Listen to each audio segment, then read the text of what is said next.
Boa noite, bem-vindo, bem-vinda, bem-vinde a mais um Fórum Sindical. Boa noite, Maria Angélica, boa noite, Paulo César, boa noite a todos aí. Está uma audiência muito grande e é muito bom que esteja essa audiência, porque a gente tem três participantes, enfim, dois convidados entrevistados e a Ruth vai estar comigo na bancada e a gente vai falar de uma periferia que não é só ausência, né? É uma periferia cheia de potência, uma periferia com intelectuais periféricos pensando a periferia.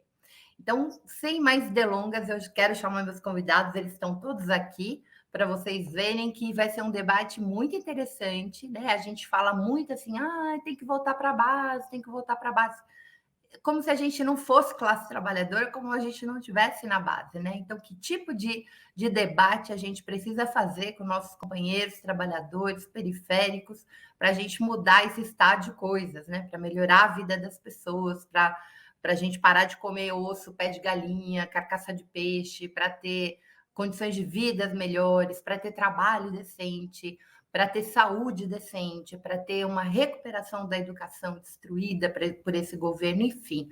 Tem uma temática imensa, é uma plataforma política para a gente discutir, mas vindo da periferia, não levado à periferia.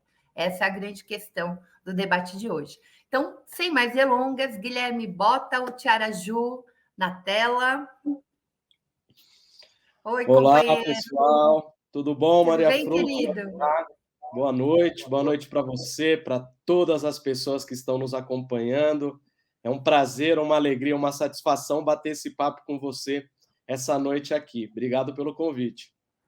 Eu que agradeço. O Tiaraju, pessoal, é professor da Unifesp e ele é o organizador, né, desse livro que a gente vai debater um pouquinho aqui, que acabou de ser lançado. Se o Guilherme tiver a capa, pode colocar para a gente aí, Guilherme. São reflexões, o título do livro, Reflexões Periféricas, Propostas em Movimento para a Reinvenção das Quebradas. Ah lá, tá lá, né, com parceria do Centro de Estudos Periféricos, da editora Rosa Luxemburgo, e tem mais uma instituição aí. Quem é? A editora é a Dandara e o Dandara. apoio para fazer a pesquisa foi da Fundação Rosa Luxemburgo. Então, a gente fez uma tríade aí. A gente se juntou para conseguir botar esse projeto para frente. Vamos contar essa história Muito aqui. bom. Ótimo. Eu queria também chamar o Sandro Oliveira.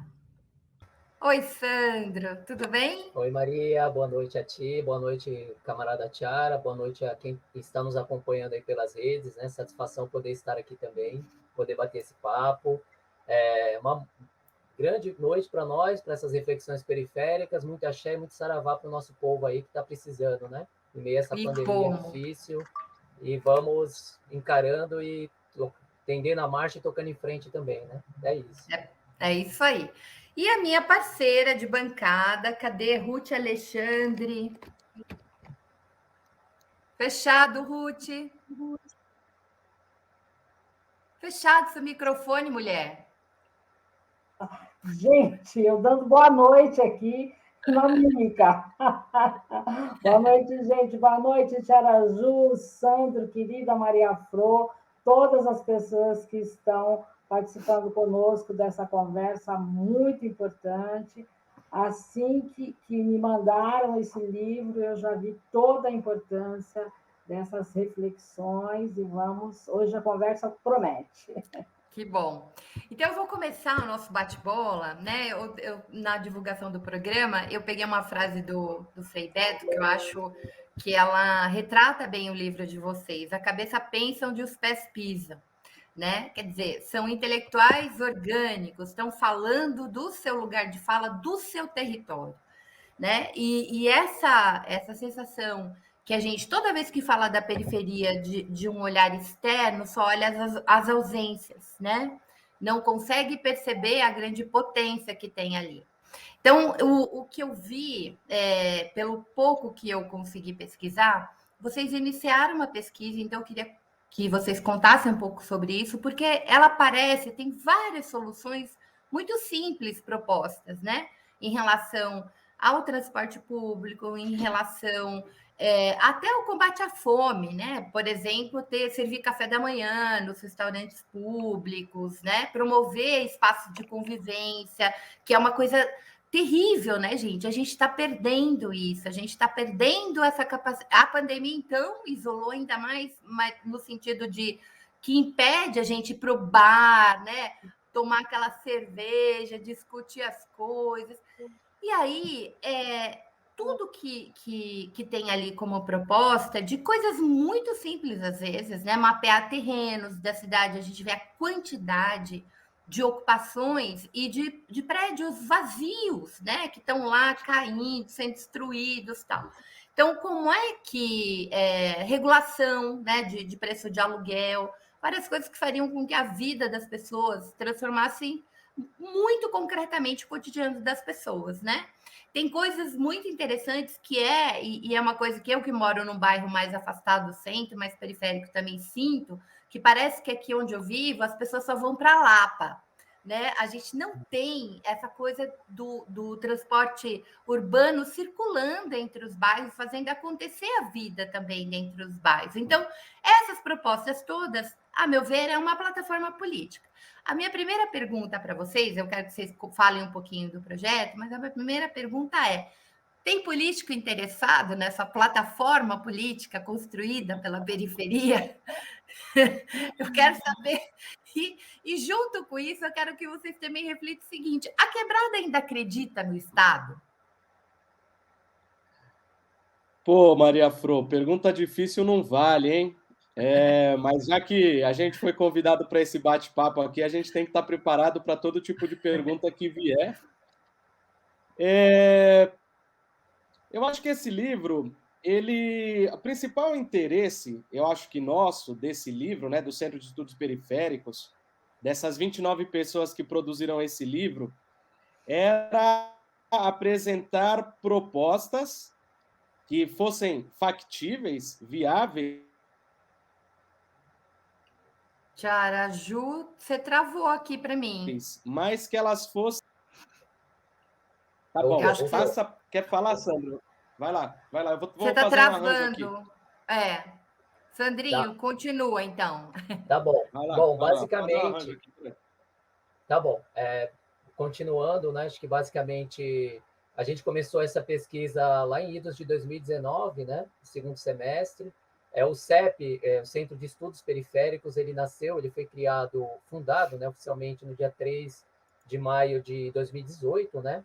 Então, a gente passou o primeiro ano estudando, né, as periferias, fazendo estudos urbanos também, discussões em grupos. Em 2019, a gente formulou essa pesquisa, né, e veio o convite da Fundação Rosa Luxemburgo para apoiar a pesquisa, né? Então, foi uma pesquisa de um ano que a gente realizou, né? Começou no segundo semestre de 2019 e foi concluída em meio à pandemia, né? No primeiro semestre de 2020. Naquele contexto, até se aventou também, né, a possibilidade de parar a pesquisa, e a gente avaliou que não, né, que era um compromisso histórico que a gente tinha com a nossa classe trabalhadora, né, com o nosso povo, né, preto, pobre, periférico, que habita as periferias, enfim, que essa pesquisa ela precisava ser finalizada a partir dos 10 eixos, né, então teve uma metodologia bem importante, né, porque foi uma metodologia participativa, de pesquisadores, de professores da Unifesp, né, de estudantes também de iniciação científica, bolsistas que participaram dessa pesquisa. Ao todo, cerca de 33 pessoas, né, 33 pessoas participaram da pesquisa diretamente, e dessa publicação, né, saiu o livro, né, Reflexões Periféricas, 30 pesquisadores e pesquisadoras, né, habitantes das periferias, e a gente entrega um resultado muito importante, né, muito potente, como você falou, Maria, dessas potências da periferia que não aparecem muitas vezes, né, em algumas pesquisas, em algumas narrativas, enfim.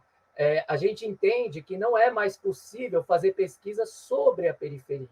E esse livro ele vem fazer um caminho inverso, né? É uma pesquisa com a periferia, né? Com uma pesquisa feita de forma participativa entre pesquisadores e pesquisadoras, e também na relação, né, com as pessoas que participaram da pesquisa, que puderam participar de entrevistas, de grupos focais, enfim.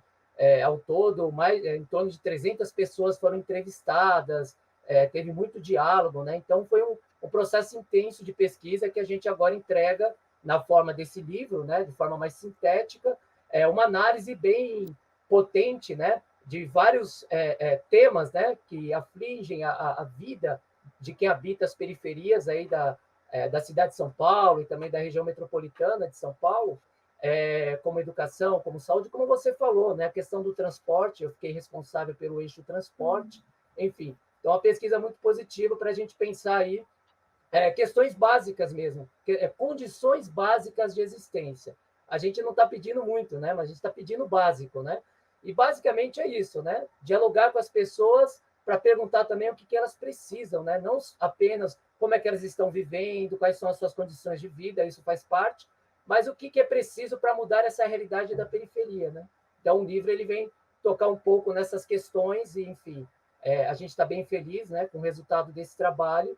E agora é circular para debater, para construir, para repensar novas propostas também, enfim, ampliar, né? Mas mostrar que é possível, a periferia está pensando, a periferia está agindo e ela está incidindo sobre a realidade, né? A nossa realidade de vida, né? Então, acho que em Minas Gerais é um pouco isso. O Tiara já voltou? Conseguiu? Falar? Eu estou aqui. Aqui na Tá. quebrada a internet é ruim. Se voltar a cair, a gente aciona o pode cair celular também. aqui, mas a gente não se furta a fazer o debate. Então volta lá para a questão, Tia Ju. Primeiro isso.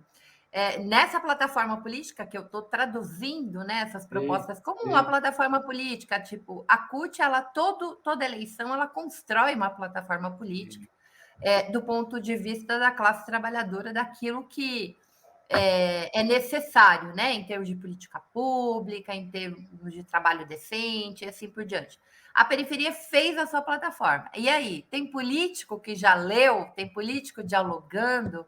E a segunda pergunta eu quero que vocês falem isso, assim, porque todo mundo fala assim, depois daquela fala do Mano Brown, né, que a periferia abandonou, enfim, deu as costas, quer dizer, ela ainda acredita no Estado? Essa representação que a gente vive na política, eu falo isso porque eu já entrevistei aqui nesse programa dezenas de candidaturas coletivas muito interessantes, que nasceram de um processo de construção dentro, né, dos seus territórios e estão enfrentando uma loucura, o nível de preconceito, de agressões, etc. Tal, mas elas pararam dessa história de que vai ter gente que a representa. Elas estão indo para fazer a disputa dos espaços de poder.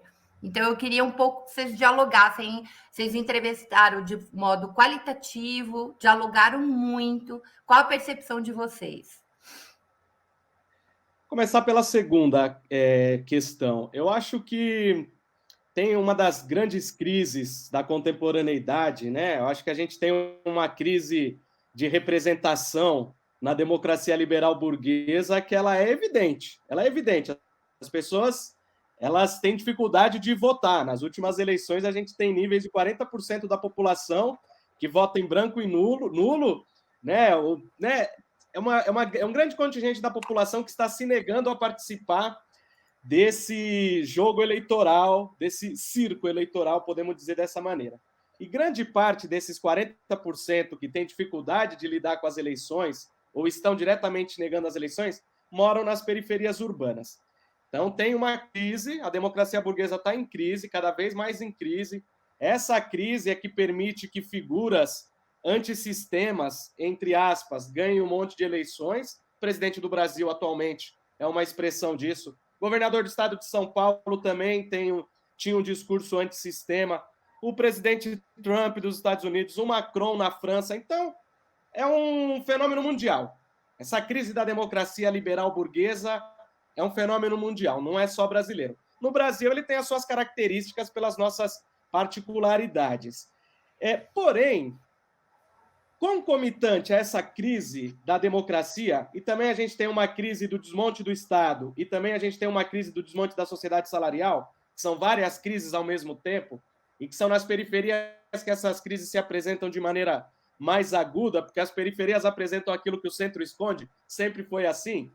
Eu acho que a gente não pode negar que para a população moradora das periferias o Estado continua sendo importante. Isso é um paradoxo, porque aonde as pessoas, a primeira porta que as pessoas vão bater quando está faltando alguma coisa é mais Estado, né? Então, continua sendo, cadê o remédio no posto de saúde? Queremos mais hospitais, queremos mais ônibus circulando na quebrada.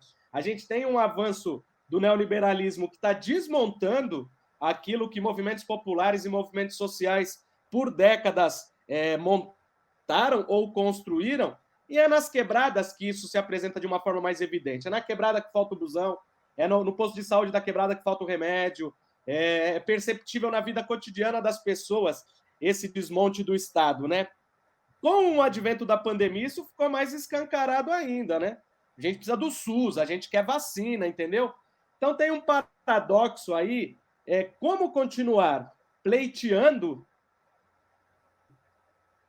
do poder público, pleiteando do Estado, sabendo que o Estado ele tem uma característica repressora e controladora também, né? O Estado ele é um agente bastante ambíguo, ainda mais com as características de um país como o Brasil. E a gente colocou isso no livro como questão, porque quando a gente se colocou o desafio, olha, vamos pensar propostas para as quebradas, né? Um pouco o intuito dessa pesquisa foi fugir dessa mania ruim das pesquisas acadêmicas, né? E eu falo da academia, eu sou professor também, mas a gente aprende a fazer uma pesquisa que é como que o pobre come, como que o pobre dança, como que o pobre se veste. A gente falou, tudo que a gente não precisa é isso, até porque a gente já sabe, a gente já mora em quebrada, já moramos em favela, já fomos em muita roda de samba. Então, esse tipo de curiosidade malsã não é o que nos move. O que nos move é como que a gente, pessoas que estão na universidade, mas todo mundo aqui com compromisso político, como que a gente pode contribuir para mudar as condições de vida das periferias, entendeu? Das quebradas, da classe trabalhadora brasileira. É esse o nosso intuito. Então, vamos escutar o que essa população tem a dizer e vamos fazer proposta. Mas aí, na hora de fazer as propostas, vem aquela questão, bom, o que a gente vai fazer? Pleitear mais Estado? Poderia ser. Pô, mas também pleitear mais Estado não é uma coisa reformista? Pode ser também. Ah, vamos para uma vertente mais autonomista? Perfeito, mas também não dá para virar as costas para o Estado, mas também não dá para se organizar somente dentro do Estado. E aí uma conclusão que a gente chegou, que é uma conclusão quase paradoxal, mas que eu acho que é um desafio para a nossa geração, para a geração vindoura, é como a gente luta por mais Estado e, ao mesmo tempo, a gente tem a inteligência de se organizar por fora do Estado. Então, tem uma dupla questão colocada aí que eu acho que é o desafio da nossa geração. Porque, de fato, não dá para virar as costas para o Estado e dizer isso daqui não resolveu o nosso problema. Bom, a elite vai lá e pega o recurso que é o Estado que aglutina, entendeu? Exato. Não é isso?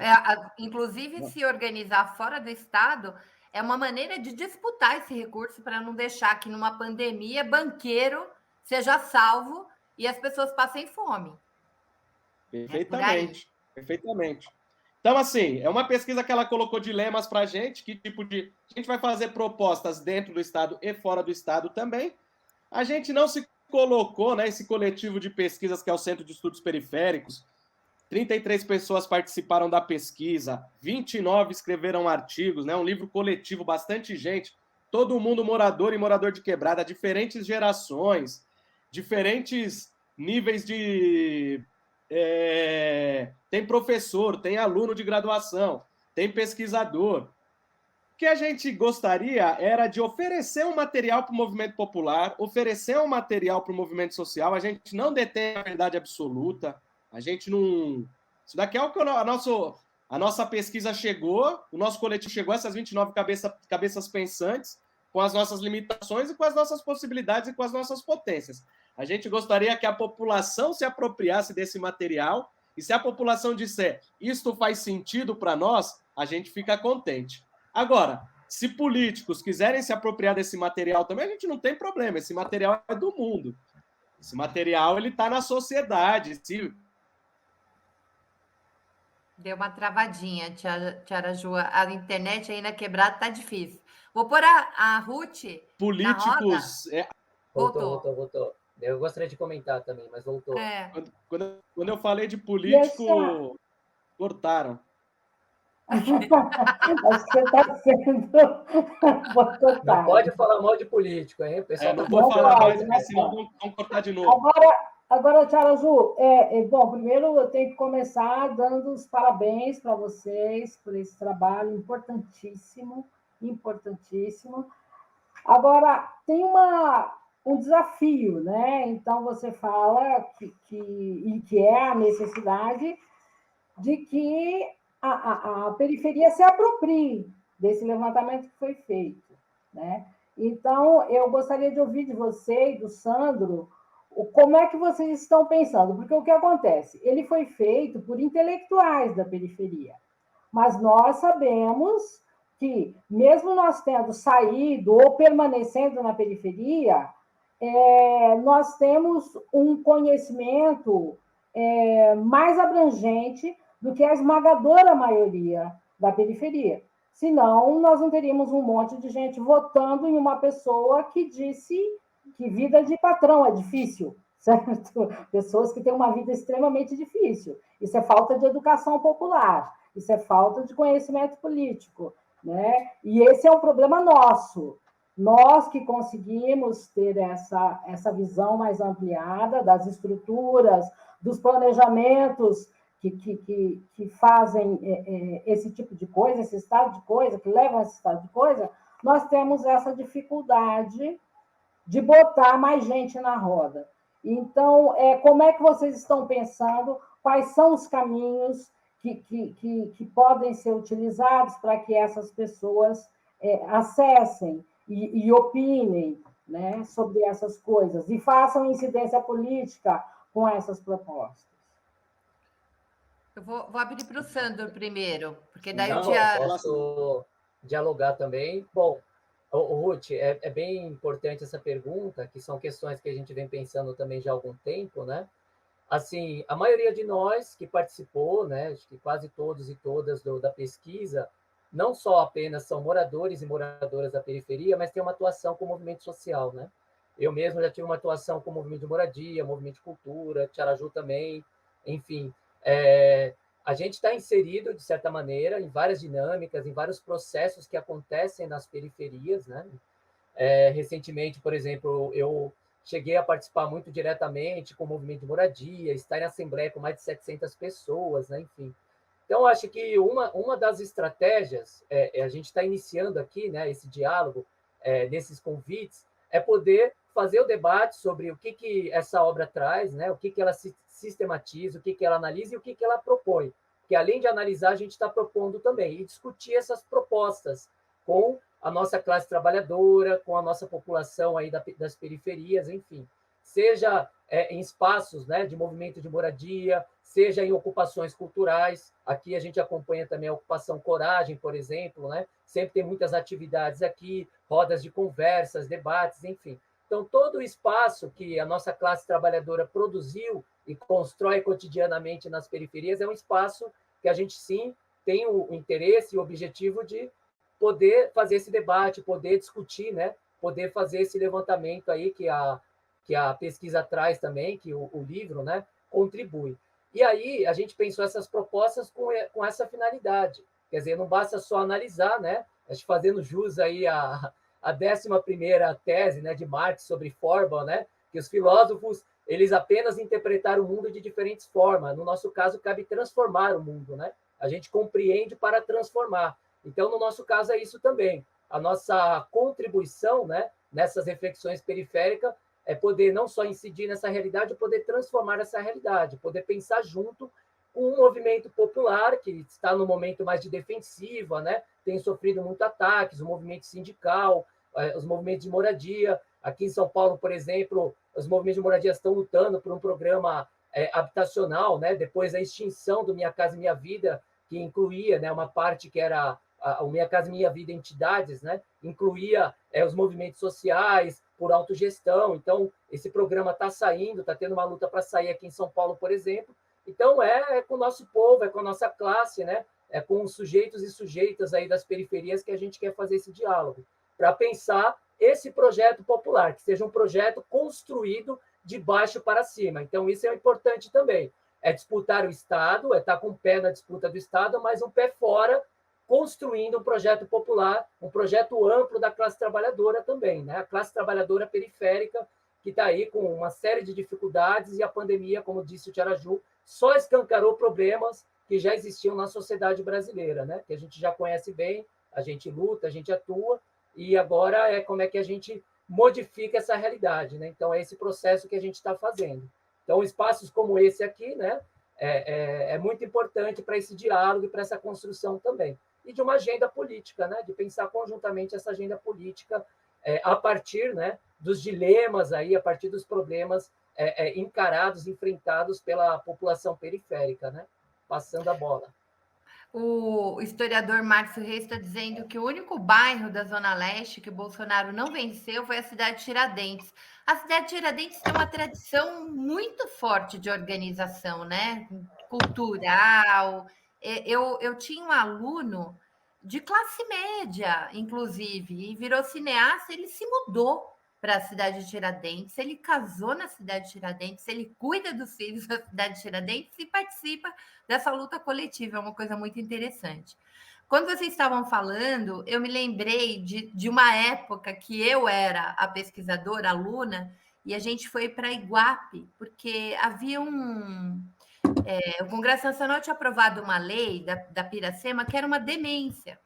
A lei impedia a pesca num único período do ano, né, que eles chamavam de Piracema, mas para tudo, para mar, para rio, norte, sul, nordeste, quer dizer, os geógrafos aqui, como o Ruth, sabem que isso é um completo absurdo, né, porque é muito diferente isso no rio, no mar, no norte, no nordeste e tal. E os pescadores estavam enlouquecidos, estavam muito bravos, e a gente estava no momento ali.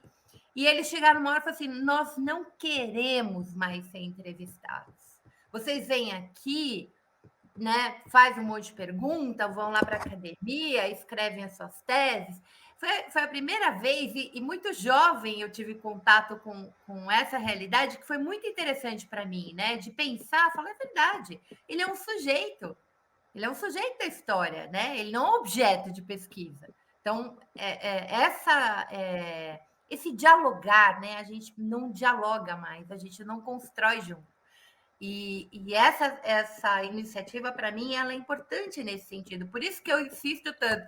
Que partido quer fazer esse debate? Porque eu acho que parte dessa coisa da própria representação da política, dessa política, a gente revigorar, por exemplo, uma coisa que foi destruída depois do golpe, os conselhos participativos reais, né, que as pessoas possam deliberar. Eu fiz parte do conselho da cidade, era rico demais o que a gente discutia no período da prefeitura do Haddad, né? A quantidade e diversidade de pessoas e de ideias e de propostas, aquilo era uma coisa muito rica. E tudo isso sumiu. Então, assim, estou aqui provocando porque eu acho que a gente precisa. Quando eu digo assim, eles ainda acreditam no Estado, eu sei que acredita, óbvio, porque não é mais que acredita, eles sabem que eles têm direito de ter Estado nesses espaços. Né? Toda vez que se faz pergunta na periferia, as pessoas querem mais Estado e não menos Estado. É claro que elas não querem a polícia lá para matar, mas elas querem mais creche, elas querem mais posto de saúde, elas querem hospital, elas querem escola decente, porque nem pobre sabe que a única maneira que a gente tem do caminho de uma inclusão social é ter acesso aos direitos básicos, senão a gente não vai para frente. Então, assim, o desafio para mim, é muito instigante e interessante pensar que a política institucional precisa restituir, de fato, esse diálogo, né? Porque, às vezes, os programas de governo são elaborados assim, só com base na economia, em grandes números, e não houve questões, especialmente na política da cidade, né? Que é onde a gente vive, onde os problemas ficam mais expostos, ouvir essas pessoas. Ruth. Só uma coisinha. Eu achei muito interessante, Sandro e Tiaraju, essa proposta das casas de conselho em todos os bairros. Porque o que acontece? Nos lugares, a gente está dividido em raça, classe, religião, time, direita, esquerda, e todo tipo de divisão que favorece as manipulações diversas que a gente vê. Então, eu vi como muito importante essa proposta de vocês nessa linha, né, de educação popular, sobretudo uma educação para a política, porque, na verdade, as pessoas comuns, porque nós mesmo estando ou tendo saído da periferia, nós, como eu já disse, a gente se intelectualizou, a gente tem um pouco mais de informação, mas a grande maioria não consegue nem distinguir que serviço é oferecido pela prefeitura, pelo Estado ou pelo governo federal. Tem muita gente que acha que um benefício, uma política pública é de graça. Aliás, eu também sou jornalista, muitos jornalistas falam essa bobagem, a vacina é de graça. Não, cara pálida, não é de graça, é nosso, está pago, é pré-pago, tem que mudar esse discurso, porque ele deseduca. E aí a pessoa chega ali para receber um benefício de cabeça baixa, achando que o político, seja ele de que partido for, está lhe fazendo um favor. Isso favorece também o clientelismo, a política de dentadura, né? Então, eu acho que nessas casas de conselho, um projeto desse de casa de conselho, onde você não esteja ali dividido Palmeiras e Corinthians, e crente e católico, etc., mas você esteja ali em função, né, de discutir uma pequena ágora, né? Um lugar para você discutir os rumos da cidade, eu acho importantíssimo. E como jornalista, eu acho que a gente precisa, seja lá, sabe aquelas cidadezinhas muito pequenas que tem o alto-falante, coloca uma fita, né, para contar que eu cheguei a fazer umas coisas dessas, umas gravações dessas para levar as informações. Eu acho que tem que fazer chegar, tem que fazer chegar. Nós temos, por exemplo, no processo que está começando, o ano que vem nós temos eleição. Nós temos um juiz candidato que foi dado como suspeito pelo Supremo Tribunal Federal. Um juiz do Supremo Federal falou das aberrações que foram cometidas por esse juiz. E essas coisas, elas passam muito en passant, passam muito por cima, sabe, na grande mídia. E nós não temos capacidade, nós não temos capilaridade.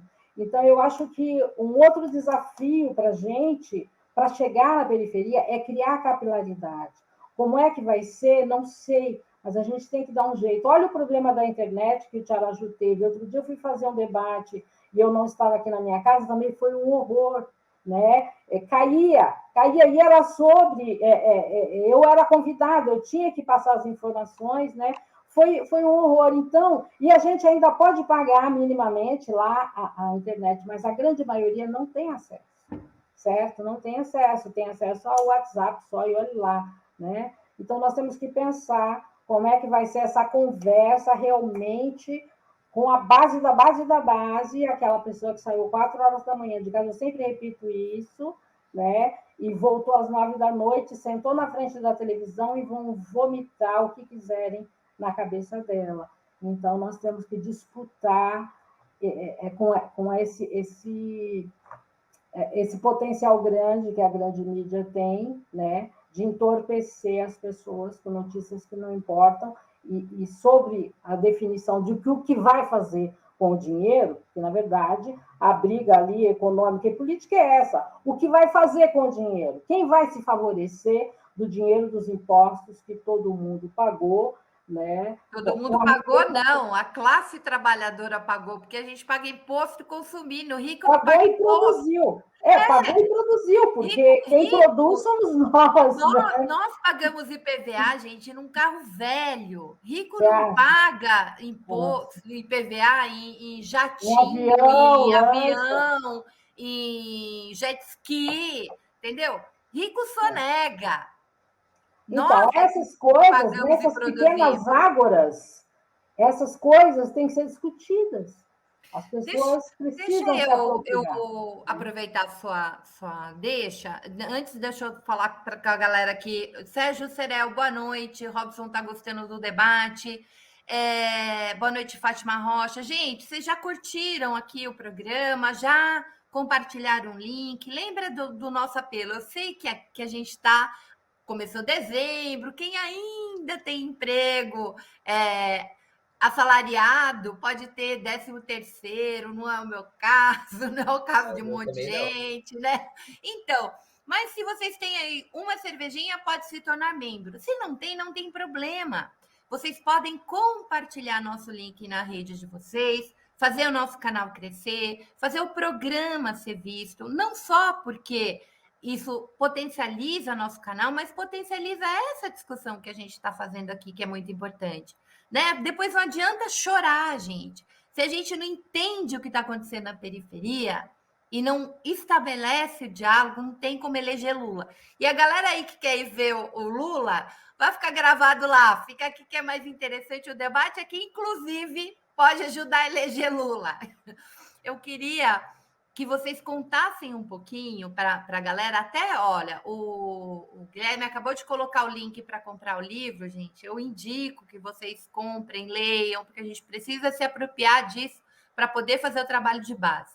Eu queria que vocês contassem, dessem, assim, pílulas de debate. A gente começou a falar aqui, eu falei, servir café da manhã quando a galera está saindo para trabalhar no restaurante público. Não é uma coisa cara, gente, é uma coisa barata para caramba e ajudaria as pessoas a terem 3 refeições por dia. Queria que vocês dessem algumas pílulazinhas do que vocês propuseram, né, nesse diálogo com a periferia, inclusive para a galera querer ler, né, e fazer esse debate. Começa com o Tchajuru e que essa rede ajude. Bom, primeiro eu queria convidar a ter um livro com a gente, pô. Convidar aí o presidente para trocar uma ideia sobre essas propostas. Não é? Não é? Pô, já que a gente dialoga com todo o campo da esquerda. Com todo o campo da esquerda a gente dialoga, com partidos políticos do nosso campo, com movimentos populares e sociais do nosso campo. Dialoga com todo mundo. O material está aí. Quem tiver a trocar uma ideia, a gente está junto, não temos... a gente não tem rabo preso com ninguém, que a gente luta pela a esquerda ela esteja junta, porque o inimigo é grande. E aí, quando a gente fala de esquerda, nós também nos colocamos como esquerda, classe trabalhadora, moradora das periferias, para parar um pouco com essa esquerda, né? Hoje em dia se entende assim, esquerda parece que está falando de 50 pessoas de classe média que está na USP ou está na PUC, né? A sociedade quase que entende assim, e a gente, às vezes, quando está de bobeira, reproduz isso. Mas não, isso é uma coisa muito grande. De esquerda é compartilhar determinados valores, tem um monte de gente na vela que é de esquerda, no sindicato que é de esquerda, que mora nas quebradas que são de esquerda, e a gente é de esquerda também. E a gente carrega os ônus e os bônus. Quando a esquerda se equivoca, nós também nos equivocamos. Quando a gente fala e vê suas práticas, a gente também está fazendo uma avaliação das nossas práticas. Quando a gente fala, olha, a esquerda já tinha cantado uma bola, que alguma coisa ia acontecer, nós também estamos falando de nós, que a gente talvez tenha algum tipo de reparo, é uma certa hegemonia de classe média que tem em alguns setores da esquerda. Isso tem mesmo, isso tem em partidos políticos, em movimentos sociais. Tem uma galera que é mais de classe média que acaba ficando com os postos de poder e acaba tendo um problema de classe dentro da própria esquerda, infelizmente. E é essa turma que está com o pé um pouco mais longe da quebrada que fica com essa mitologia de que precisa ir na periferia fazer trabalho de base. É o que a gente mais escuta, e aí a gente vai dizer, olha, a gente está fazendo trabalho de base desde que a gente nasceu. Eu nasci em 1980, faz 41 anos que eu faço trabalho de base, que o Sandro faz trabalho de... Ninguém deixou de fazer trabalho de base, ninguém deixou de politizar a quebrada, ninguém deixou de fazer luta. O contexto é mais difícil do que a gente, entendeu? O conservadorismo à direita cresceu na sociedade como um todo. Não é um problema das periferias. Tem que fazer trabalho de base em Genópolis. Vai lá fazer trabalho de base onde a turma vota no Bolsonaro, né? Não é? Ah, vou lá em Itaquera fazer trabalho. Não, vai lá faz trabalho de base na Santa Cecília, faz trabalho de base no Morumbi, é lá que a turma vota no Bolsonaro. Não é no Morumbi? Não é no Itaim Bibi? Não é em Moema? Tem que fazer trabalho de base lá também. Então, eu acho que a gente precisa um pouco pontuar, parar de cair em algumas armadilhas. O nosso trabalho, ele não tem nenhuma... A gente não tem nenhuma vantagem metodológica com relação às outras pessoas, não se trata disso, a gente não é melhor que ninguém, a gente só quer que a nossa experiência seja levada em consideração. Experiência de sujeitas e sujeitos periféricos, experiências de pessoas que habitam as quebradas, que escutam as pessoas, que são formadas por determinadas relações, que têm experiência política, mas às vezes a gente percebe que ali no jogo político interno das organizações, a voz de quem tem origem pobre, que é a nossa, ela é um pouco deixada de segundo plano, né? E aí a gente também, nesse contexto, a gente se hermana com as nossas irmãs negras e irmãos negros, porque a gente sabe o quanto é difícil a população negra ter voz nas organizações políticas, e isso também é uma coisa que, para a gente que é pobre, a gente entende também como que é complicada essa divisão, às vezes, interna, dentro das organizações políticas, e eu acho que a gente precisa fazer esse debate. Porém, fazer esse debate não quer dizer que nós não sejamos de esquerda. Fazer esse debate não quer dizer que a gente não tenha como herança o legado da organização da classe trabalhadora no mundo todo. Nós temos essa herança.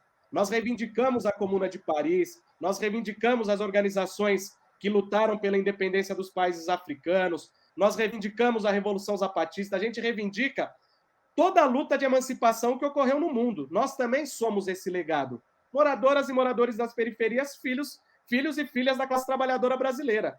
A gente é a continuação também desse legado. Eu acho que outra coisa que é importante salientar, muita gente nos olha por aí como os especialistas da quebrada, né? Coisa que para nós é um orgulho, né? Que a gente seja taxado como especialista da quebrada, ou pessoas que estão andando por aí e que têm, sei lá, experiência um pouco maior. Só que é importante salientar também que estas pessoas que compõem o CEP, ou esta geração de moradoras e moradores das periferias que produzem conhecimento, a gente produz conhecimento sobre o mundo. A gente não produz conhecimento só sobre as periferias, a gente tem capacidade de discutir o preço do petróleo, a gente tem capacidade de discutir os problemas políticos entre a Ucrânia, a gente tem capacidade de discutir por que a direita avança na Europa, e é isso, a partir da nossa experiência a gente quer discutir o mundo e transformar o mundo. Eu acho que é essa a principal perspectiva destas pessoas nascidas e criadas em periferias urbanas e que querem incidir politicamente na sociedade. Sandrinho? Eu acho que complementar, né, e concordo com o camarada Tiara, e dar um salve aí para quem está nos acompanhando, a Fátima, o Márcio Reis, parceiro aí de Cidade Tiradentes, né? Enfim, eu acho que essa é uma questão complexa que a gente vive no momento atual, né? De que a gente traz um pouco dessa provocação, que é pensar a reinvenção, né? Porque as quebradas, o tempo todo, elas estão se reinventando, o tempo todo. Nessa pandemia não foi diferente. A gente fez uma pesquisa, por exemplo, essa pesquisa do CEP, né? Que terminou no começo, quando a pandemia começou a estourar no Brasil, né? A gente terminou a pesquisa e depois passou por um processo de organização do livro e tal, como um compromisso, né? Que a gente assumiu com a nossa classe trabalhadora periférica, né? A periferia é o nosso habitat, né? O lugar que a gente parte para ler o mundo, né? Mas a gente está lendo o mundo, né? A gente não está lendo só a periferia, como o Tiaraju falou, né? E eu acho que é importante, talvez para dialogar com as questões que você, Ruth, e você, Maria, tem levantado para nós aqui, temos todo um legado de história da classe trabalhadora, né? Da educação popular, como a Ruth tocou nesse ponto, né? A educação popular nos ensinou o quê? A pedagogia da presença, né? Quer dizer, não existe essa de vamos voltar a fazer o trabalho de base. Bom, a gente não deixou de fazer, né? A gente está presente nas lutas, está presente nos espaços, né? Os espaços de cultura, os espaços de moradia, enfim, os espaços sindicais também, a gente também acompanha. É importante estar nesse espaço aqui, né? Porque essas lutas estão fragmentadas e o nosso pulo do gato é conseguir fazer ponte entre essas expressões que são expressões da classe trabalhadora. A classe trabalhadora tudo produz, né? E deveria tudo pertencer, né? Se somos nós que tudo produzimos, tudo deveria pertencer a nós, né? Então, essa é a nossa luta também. Acho que esse livro ele traz uma reflexão importante, né? Não estamos dizendo que a única leitura da realidade é uma leitura da realidade, mas é uma leitura de quem vivencia essa realidade, né? De quem parte de uma experiência concreta. A gente estudou para compreender pelas nossas experiências periféricas, né? De classe trabalhadora que vive nas periferias. Eu, por exemplo, fiz a parte da pesquisa do eixo transporte e a Maria lembrou bem, né? As dificuldades que é se deslocar tanto na cidade como na metrópole de São Paulo. A questão do tempo de deslocamento, ele é um fator de desigualdade de classe, de desigualdade étnico-racial e de desigualdade urbana. Isso são mais camadas de desigualdades. Então, o que nós estamos fazendo é que nem uma cebola, né?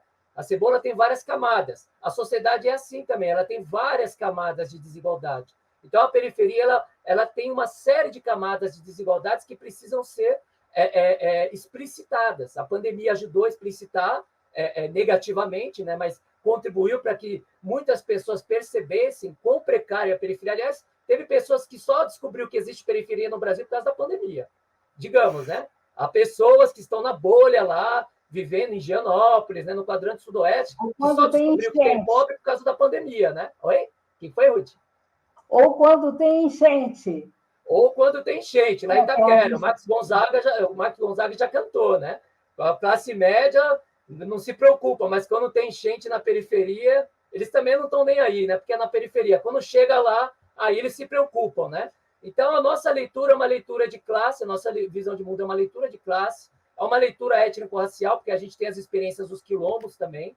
Os quilombos, a gente traz essa ancestralidade dos quilombos, né? Das rodas de samba, como falou o Tiaraju, das escolas de samba, dos terreiros, quer dizer, tudo isso está presente, tudo isso é construção da nossa classe e do nosso povo, né?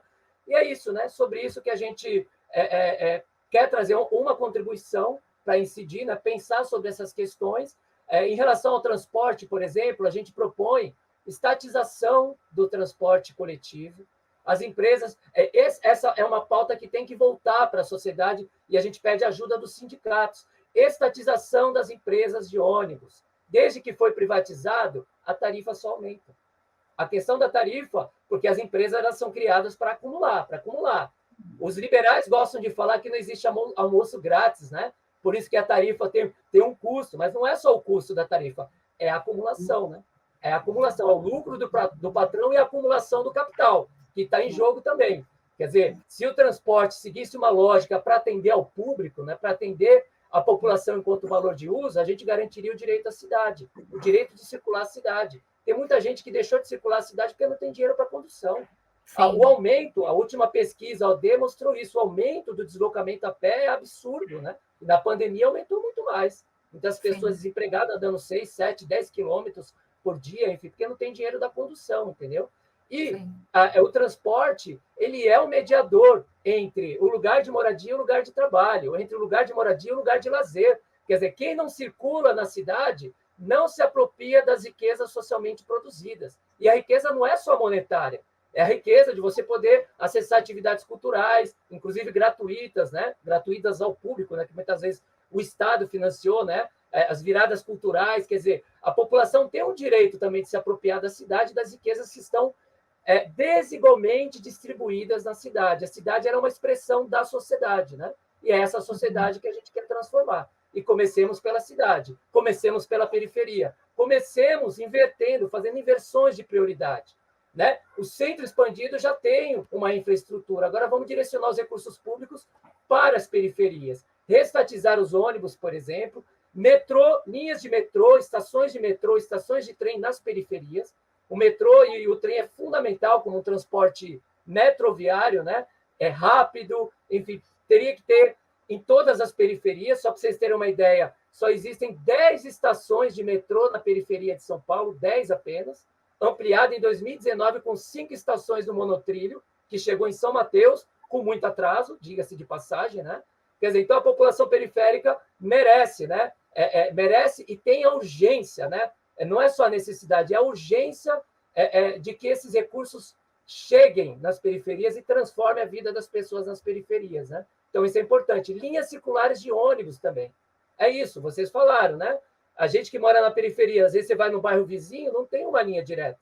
Você tem que ir sentido centro e de lá pegar um outro ônibus para chegar em tal lugar. Minha companheira, por exemplo, mora no Lajeado e eu tenho que pegar 2 ou 3 ônibus para chegar na casa dela. Às vezes eu levo mais de 1 hora. Se eu vou de carro, é 15 minutos.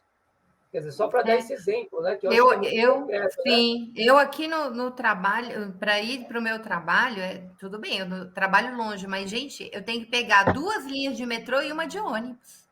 Eu gasto 1h30 da minha vida para ir, 1h30 da minha vida para voltar. Quando veio a pandemia, a gente ficou em home office, foi uma das coisas que eu mais agradeci na vida, o fato de eu poder dormir um pouco mais, né? E continuar produzindo sem perder 3 horas da minha vida num ônibus cheio, porque é sempre muito cheio, Não, e né? você tem aí também a questão da poluição, tem a questão da convivência familiar, né? Sim, sim. Essas mães, esses pais saem de madrugada de casa, Sim. voltam de noite. Como é que fica essa convivência com os filhos? A E, e, a, segurança e, dos e a- e filhos? a politização, né? Que a Ruth colocou bem. São Paulo, como esse laboratório do capitalismo, ele suga tanto o ser humano, né? O nível de exploração é tão barbarizante, porque quando a gente pensa, o Sandro fala, ter direito a se locomover, o direito de ir e vir, aliás, um direito básico da Constitucional. Constituição,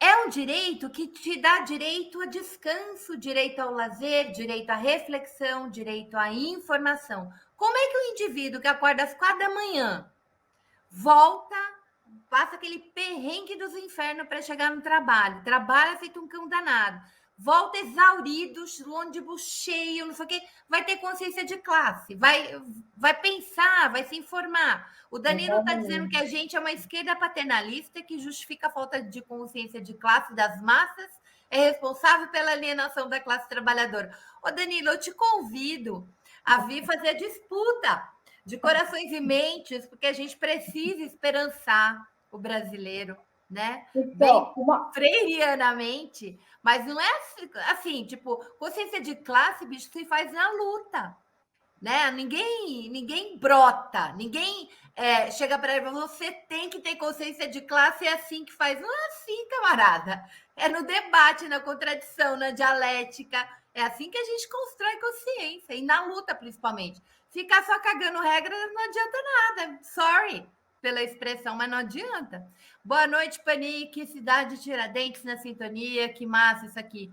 Heloísa, Luiz Soares, excelente live, parabéns. Luiz Soares também disse que é uma questão de transporte, é estratégico. Para mim, é fundamental em termos de qualidade de vida. Eu não tenho carro, eu não quero ter carro, porque carro é um filho, é um custo absurdo, gasolina 7 pau, porque venderam, destruíram a Petrobras, a gente produz 1 milhão de barris de petróleo por dia, e estamos pagando preço com paridade internacional. Isso é um escândalo. O golpe foi dado para pegar o nosso petróleo e nos matar de fome, né? Não deixar a gente andar nem de ônibus.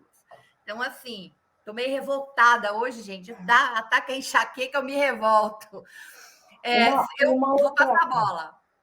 Uma outra proposta que eu achei interessante é a do combate ao individualismo, porque a gente tem algumas experiências de que então você está, por exemplo, o Tiaraju estava falando da questão da moradia, tal, né?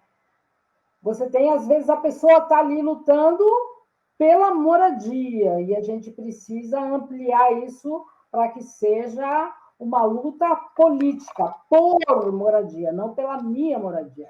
Aqui na região norte, eu estou aqui do lado da Brasilândia, estou na freguesia do Ó, então, nesses morros, na década de 80, início da década de 80, acho que um pouco antes, você conseguia fazer assembleias em ruas que não tinha asfaltamento, não tinha nada, aquela realidade de periferia da periferia, e assembleias em cima de caminhão, chamava a turma com fogos, aliás, virou moda depois, por outros motivos, mas tudo bem, pula. Sabe, você tinha um trabalho intenso, mas a partir do momento que vai chegando água, isso é uma experiência de todo mundo já falou isso, né? Chegou água, luz, etc., vai arrefecendo, o movimento vai arrefecendo, né? E você tinha também o trabalho da educação popular muito forte aqui o trabalho de comunidade de base, conseguiu eleger Teresa Lajolo 3 vezes, até conversando sobre isso numa das últimas participações minha, a própria Luísa Erundina, etc., né? Claro que não foi só isso, mas a gente tem, eu acho que isso também quando eu vi essa questão do individualismo, que é a luta,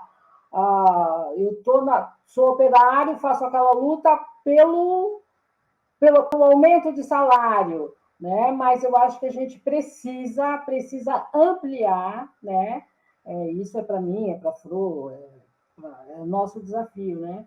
Ampliar as mentes para que a luta seja política, para que as pessoas entendam esse planejamento do projeto de acumulação que nos esmaga, que nos divide, que nos manipula, quais são as ferramentas que nos manipulam, né? Então, eu acho que eu volto de novo à questão aquelas casas de conselho, que eu achei bem interessante, que não tem como, a gente tem que dialogar, a gente tem que conversar, a gente tem que trazer as novidades para quem é novidade né, para ter consciência, a gente precisa, porque os grandes meios, eles imbecilizam muita gente, né? E a gente perde muita gente boa, muito talento, etc. Né? Gente, o Danilo está dizendo assim, Fro, eu sou trabalhador, nasci em Guarulhos e morei em Itaquá, a minha infância e adolescência. Só fui me inserir nas lutas sociais quando saí de casa, da casa dos meus pais e fui morar no Bexiga. Dizer que existe disputa nas periferias por corações e mente é mentira. As esquerdas não estão atuando nas periferias. Talvez a esquerda o que é esquerda aí, né, Danilo? A esquerda institucionalizada, partidária, eu acho que ela não está atuando em lugar nenhum, ela está atuando, ela faz luta institucional, no Congresso, né, nos espaços institucionais. Mas a gente tem, como o Sandro colocou, como o Tiaraju colocou, você tem muitos coletivos de cultura, né? Esse discurso político, eu me lembro muito bem, gente, quando eu sou cria de comunidade de base. E depois a nossa luta começa. Como é que eu começo a ganhar consciência política? Eu morava numa cidade que as crianças nasciam sem cérebro, anencefálicas. Eu tinha vergonha de dizer que eu morava em Cubatão. Porque era dizer isso, as pessoas falavam, aquela cidade que as crianças nascem sem cérebro. Era como se a gente tivesse uma doença. Né? A coisa era tão feia, então assim eu generalizava, dizia, moro na Baixada Santista, porque ninguém sabia o que era viver naquele lugar onde a gente queria qualidade de vida, queria respirar, né? E tinha a barbárie da barbárie. Então a luta, veja só, a luta ambiental pode ser uma luta política e um modo de se inserir na luta, né? E eu entendia muito bem. Vocês estão me vendo, me ouvindo, gente? Ou eu caí? Sim. Ficou todo mundo tão silencioso. Então, assim, esse processo, esse é um processo, Danilo, que eu acho que e mais, viu? Eu vou te dizer mais. Só a gente consegue mudar a realidade nossa, sabe? Quando a gente se organiza, a gente faz disputa por recursos, né? A gente para de só querer ser representado, a gente passa a ser apresentado, a gente se torna presente nessa disputa, como essas candidaturas coletivas. Enfim, essa é a minha experiência de como é que eu nasço como um sujeito social, nascido, né, de filhos da classe trabalhadora, sendo trabalhadora e viver na minha realidade a vida inteira assim. Eu não consigo agir diferente e ver como é que a gente transforma sem isso. Não dá para esquecer que a realidade é outra da década de 80. Então, eu disse, eu nasci em comunidade de base, a igreja estava muito presente, as pastorais da juventude, né? O que a gente tem hoje, muitas vezes na periferia, são igrejas neopentecostais com essa coisa da ideologia da prosperidade, onde esse debate de classe está ausente, não estava ausente nas pastorais. Então, hoje a gente também tem a disputa, infelizmente, mas tem, tanto do tráfico como das milícias, tem uma relação de poder quando o Estado demora para chegar ou chega menos, só chega reprimindo, né? Então, eu acho que pensar essa complexidade, esse desafio, é muito importante para todos nós. Mas, assim, esperar que só o PSOL, o PT, PCdoB, etc. tal, vá mudar as coisas, institucionalmente não é assim. Né? Ou a gente Então, se organiza coletivamente, como a Ruth estava falando dos conselhos, é fundamental que a gente volte a discutir nos espaços onde a gente vive. É foi fundamental. aí que eu vi a grande importância desse trabalho que eles entregam agora para a sociedade, porque o que acontece? De certa forma, eu concordo com o Danilo, certo? O trabalho continuou, mas eu entendo que em cada local você tem gente na capoeira, você tem gente na cultura em geral, você tem grupo de mulheres e tal, mas estanques, assim, você não tem mais aquele conjunto sabe, aquele alinhavamento da luta que nós tivemos e que nós conseguimos construir um pouco do partido de esquerda, né? O próprio PT saiu dessa luta, né?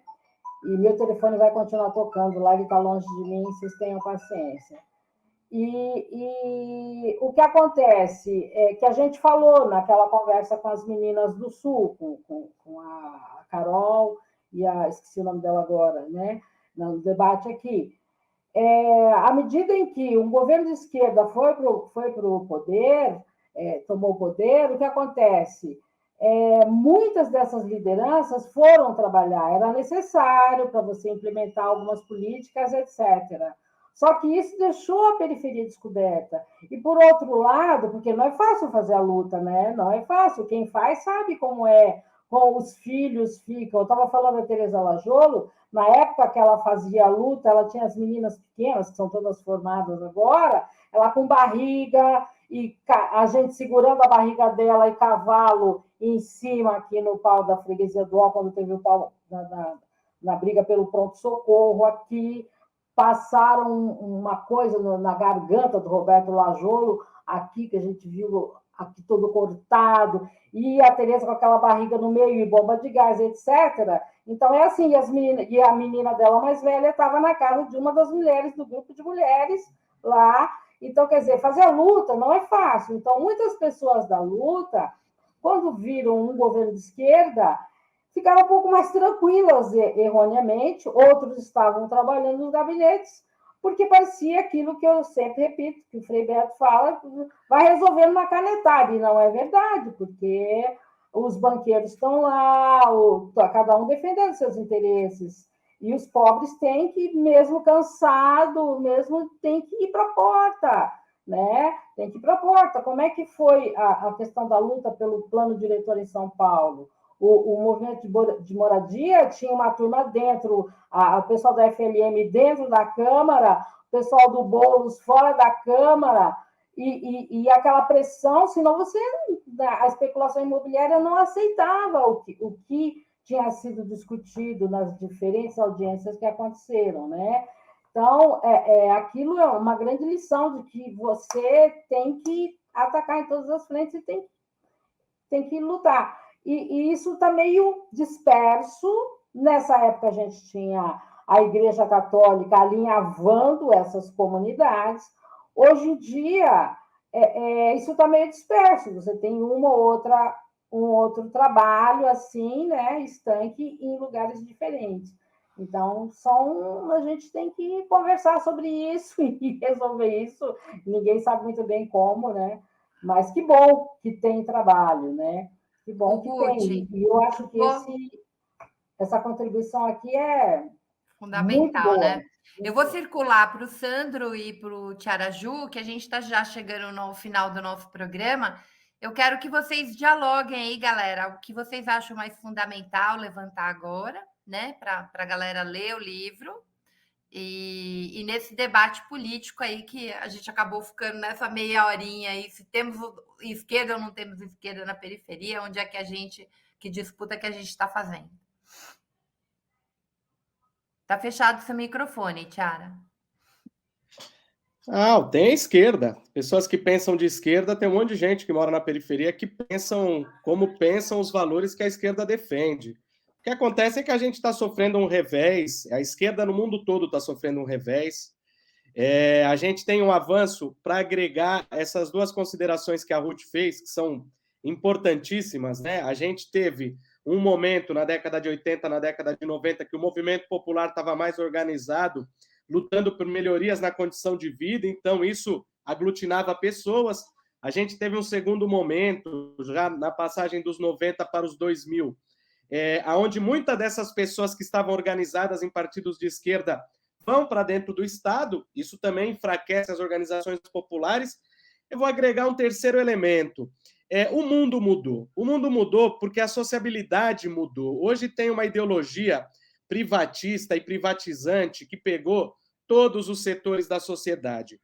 Se a gente comparar as periferias urbanas com os bairros de classe média, nas periferias urbanas, as pessoas se encontram mais, as pessoas estão mais na rua, as pessoas têm uma vida social mais presente. Porém, se a gente pensa a periferia em comparação com décadas passadas, essa sociabilidade diminuiu. Muita gente nas periferias está dentro das suas casas, muita gente está na sociabilidade do videogame, das redes sociais. Tem a questão da violência também, né? A questão que faz com que todo mundo tenha que ficar dentro de casa porque tem um discurso da violência muito grande. Então, as pessoas nas periferias, isso tem um desdobramento político. Na pandemia, isso ficou evidente. A Maria Flor já falou isso no começo da nossa live. Que a gente fez. Travando muito, Tia Ju, a gente está cortando demais. Tá bom. E você travou, geral. Tá bom. Não, e o pior é que quando ele fala tá bom, parece que voltou. Tenta, Thiago. Caiu. Sandro. Bom, vou tentar continuar um pouco de onde o Tiaraju parou, né? Complementando.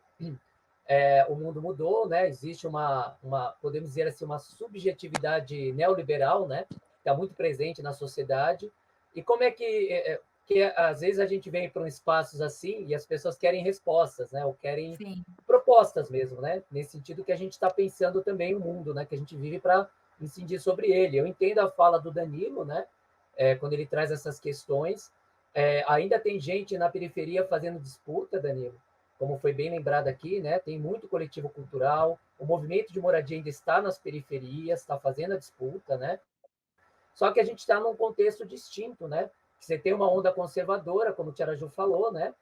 Cabe lembrar que isso é cíclico na história. Se você for olhar para a história do Brasil e a história de vários outros lugares do mundo, inclusive tem um teórico russo que nos ajuda a pensar isso, né? O Kondratiev, né? Os ciclos de Kondratiev, que ele mostra, né? Que nos períodos de crise você sempre tem reascenso de movimentos sociais. No Brasil, a gente teve lá a década de 60, 70, né? No meio da ditadura, alguns movimentos resistindo. Antes do golpe militar, você tinha um movimento popular muito forte, né? É ali que Paulo Freire, por exemplo, construiu a sua teoria com vários movimentos populares, né? Teve o golpe em 64, quer dizer, o golpe em 64 foi efetivamente aquilo que o Florestan Fernandes definiu muito bem, foi uma contra-revolução, não só no Brasil, mas em toda a América Latina. Eles queriam impedir o avanço das organizações populares, porque as elites, né, as classes dominantes no Brasil e também na América Latina, elas sempre foram muito avessas à participação do povo, né?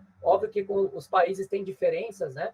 As formações sociais são diferentes, né? Os processos distintos, mas tem algumas semelhanças. Então, no Brasil, é isso, né? O Florestan, acho que definiu muito bem, quando ele analisa a Revolução Burguesa no Brasil, de um Estado autocrático, que no contexto de ditadura militar ele é mais violento, ele tortura, né? Os militares torturaram, perseguiram, censuraram, e numa democracia liberal essa estrutura ainda está presente, né? O Estado continua matando. A polícia, vocês viram essa semana, o rapaz negro que foi levado pelo policial algemado na moto ali na Avenida Anhanguera. Quer dizer, é um racismo, uma atitude racista, né? Quer dizer, porque ele estava com uma moto, fugiu, enfim, num bloqueio policial e por aí vai. Então, são coisas que acontecem no cotidiano, né? A repressão, a estrutura da repressão ainda está presente, né? A gente precisa transformar, enfim. tem várias pessoas lutando e atuando, né, contra o encarceramento, por exemplo, né, para mudar essa política do encarceramento, enfim. A gente sabe que quem está preso no Brasil é preto, pobre, periférico, né? 80% dos presos no Brasil são pretos, né? Então, isso diz muito de um país que teve mais de 350 anos de escravidão, né? De uma elite que até hoje não largou o osso, né? Uma elite que fez mudanças pelo alto e, como a Maria Fro falou também, né? Veio das comunidades eclesiais de base, como foi importante esses movimentos da década de 70 e 80 para provocar a derrubada da ditadura no Brasil, né, pelas diretas já, e a construção da Constituinte em 88. Foi muito importante, né, porque muitos processos vieram de base. E é esse processo que a gente não pode perder, né? A gente tem que reinventar. É isso que a gente tem que pensar nesse momento. O mundo é outro, a realidade social é outra, as mediações e a sociabilidade também, elas alteraram, quer dizer, elas foram ampliadas, né, como o Tiara Ju colocou muito bem, né? As pessoas têm a sociabilidade pelo videogame, pelas redes sociais, pelo Netflix, por exemplo, as pessoas, né, na pandemia, o que teve gente que assistiu de série aí? Eu mesmo vi bastante série também, e muitas vezes se perde muito o contato, né? Qual é o contato presencial, né? De você estar ali num espaço de luta, num espaço de ocupação, construindo a luta popular, né? E é disso que se trata. E como é que a gente responde isso? Não perdendo o princípio do comum, né? É o que eu queria trazer aqui. O comum é a chave para a gente derrotar essa ideologia neoliberal, né?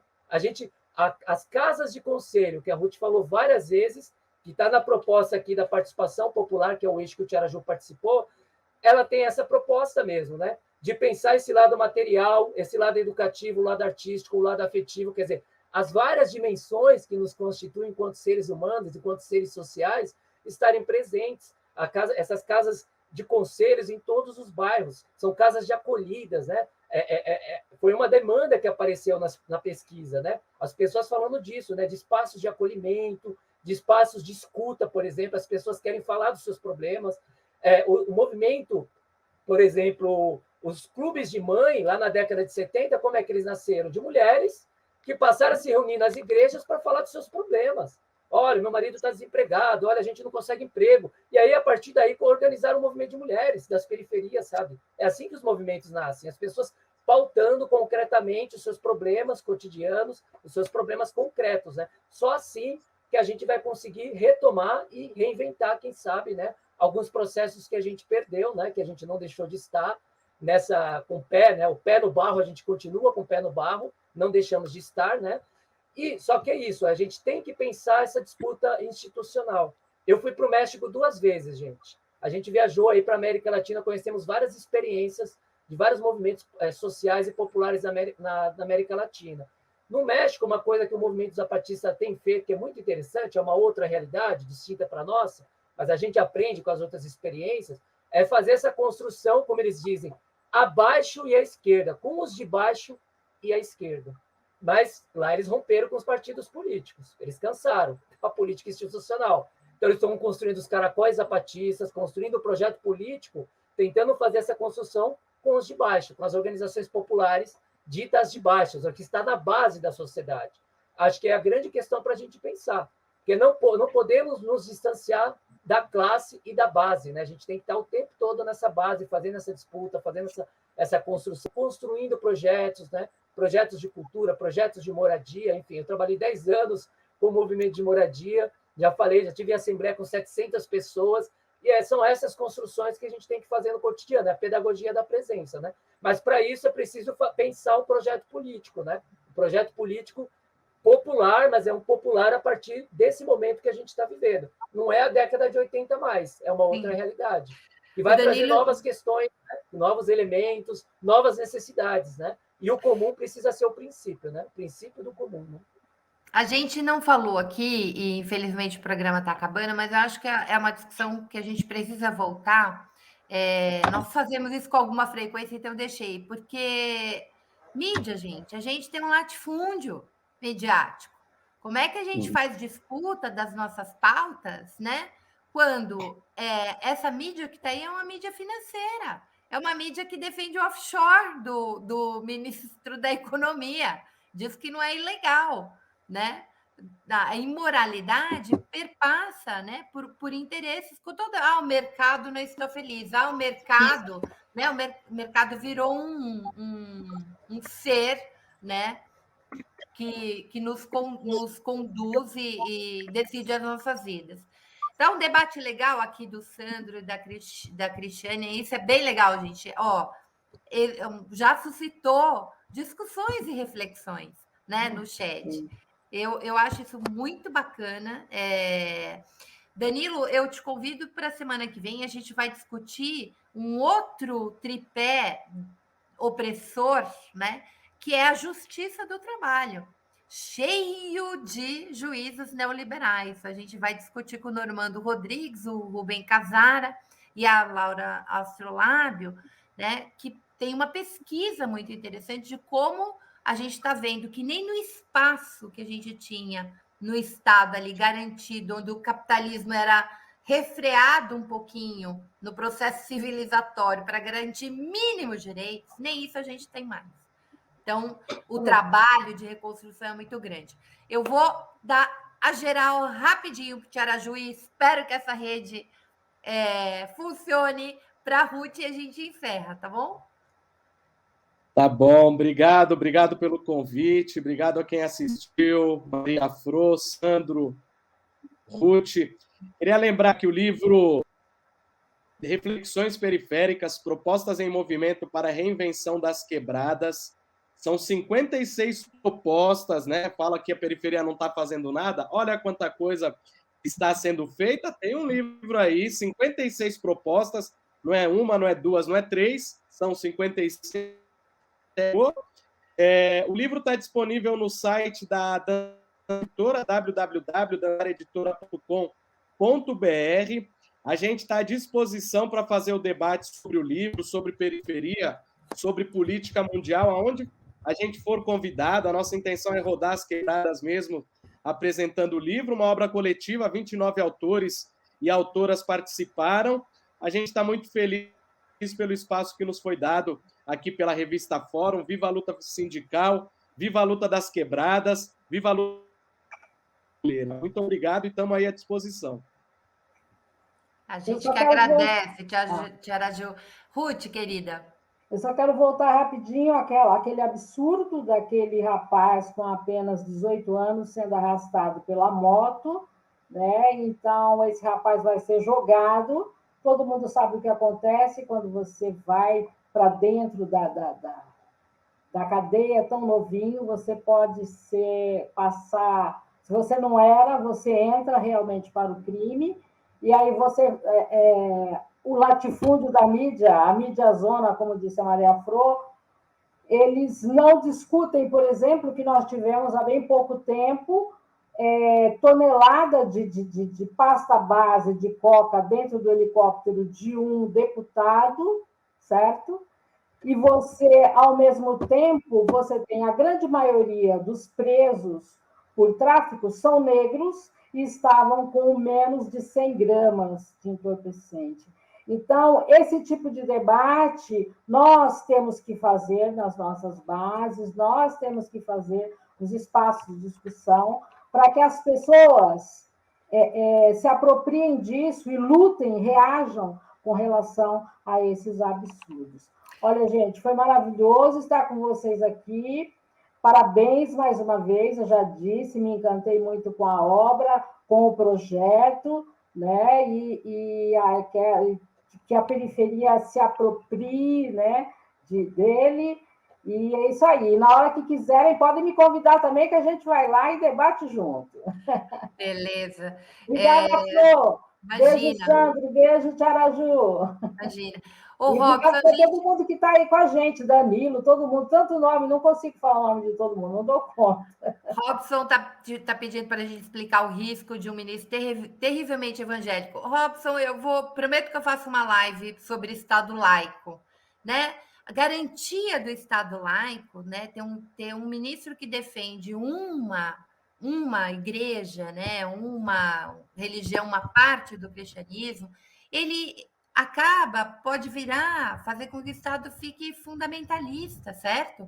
Se você tem um Estado laico, todas as religiões todas as religiões têm liberdade e os seus fiéis têm os mesmos direitos, né? É só você olhar em países onde eu não estou falando só de muçulmano, que tem um estereótipo terrível nisso, mas a gente tem um monte de exemplos de fundamentalismo do cristão, né? Então, ter uma bancada fundamentalista, e a gente já tem uma bancada fundamentalista, aquilo que a gente estava falando no início do programa.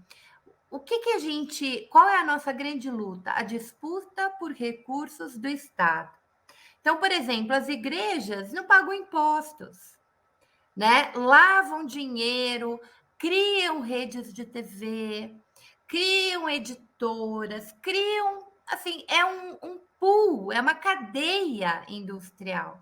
Eu não estou, gente, nenhuma crítica a nenhuma religião. O que a gente está discutindo aqui é o uso político que se faz disso em benefício próprio, né? Então, assim, é uma disputa de poder. Então, assim, a gente tem que fazer esse debate de modo mais ampliado, mas é isso, um ministro no STF. E para que serve o STF? O STF é o garantidor da Constituição. E quando a gente diz que na nossa Constituição o Brasil é um Estado laico, você ter um evangélico, terrivelmente evangélico, né, significa que nós estamos em risco, nós podemos chegar aí a um Estado fundamentalista. E a cara de Jairinho, né? Você faz aquela cara de Jairinho e convence, né? Pois é. Gente, tem muita coisa bacana para a gente discutir. Semana que vem, então, a gente vai estar discutindo justiça trabalhista. Na outra semana, a gente vai ter o Aroeira aqui, o Latuf, a gente vai falar de política, cultura, os cartoons, essas coisas maravilhosas que o Aroeira faz. E dia 23 a gente vai discutir comunicação, né? Vamos fazer aí uma retrospectiva e comunicação no nosso campo. E depois em descanso, né? Um pouquinho de descanso que todo mundo merece. Vamos entrar no recesso. E eu agradeço imensamente minha parceira de luta, Ruth. Tiaraju, um prazer imenso ter você aqui. Sandro, um prazer imenso. Aquela discussão, uma última coisinha, porque eu acho que ficou no ar e é muito bacana. O Sandro, tanto o Sandro quanto a Ruth, trouxeram a questão do sistema prisional carcerário no Brasil, né? A gente é a terceira população carcerária do mundo, é uma coisa absurda. Absurda. A China, que tem 5 vezes a nossa população, é a segunda, a gente é a terceira. Né? E São Paulo é o grande laboratório disso, onde tem a maior população carcerária. Nós fizemos um debate muito bom aqui. Vocês olhem lá na playlist do Fórum Sindical com a Juliana Borges. Né? A gente discutiu uma perspectiva abolicionista, porque não é possível que tenha cocaína na comitiva do avião presidencial, né? Cocaína em avião de senador, e quem vai humilhado, e mais, gente, aquela cena chocante, que é uma cena de Capitão do Mato, em pleno século XXI, a juíza deu toda a razão para o policial. Então, esse é o estado de coisas que a gente tem que mudar, né? Não pode ter cidadão de segunda, terceira, quarta, quinta classe. Esse país tem que ser de todo mundo real. Boa noite. Um beijo imenso e muito obrigada pela parceria e por vocês que nos assistiram. Em pé.